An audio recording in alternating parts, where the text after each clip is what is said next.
আসলে ভাই, জীবন আসলে অনেক মানুষ বলে যে গাড়ি চাকার মতো জীবন চলে।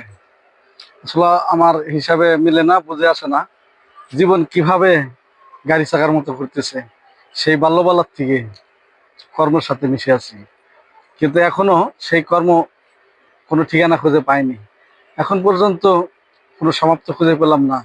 কিন্তু এখন এই পরিশ্রম করতে করতে করতে ভাই, আসলে এর সমাধান কোথায় যে দাঁড়াবো, এরকম কোনো দাঁড়ানোর কোনো স্থান এখনো পেলাম না। জানা নাই যে আর কতদিন এভাবে কর্ম করতে হবে আমাদের। আসলে যারা কর্ম, কিছু কিছু মানুষ আপনার আঙ্গুল ফুলে কলা গাছ হয়ে যাচ্ছে অল্প দিনেই, কিন্তু আমাদের কাজ, আমাদের কর্ম, আমাদের খাটনি আজও মাফ হলো না। প্রায় জীবন মনে হয় শেষের দিকে, ছেলে মেয়ে বড় হয়ে গেছে, কিন্তু এখনো কোনো সমাধান পেলাম না। আসলে প্রিয় বন্ধুরা, আপনাদের কাছে দোয়া চাই, আপনারা আমার পাশে থাকবেন। হাজারো কষ্টের মাঝেও, হাজারো পরিশ্রমের মাঝেও যদি আপনারা পাশে থাকেন, তবেই ভালো থাকবো। ভালো থাকবেন সকলেই।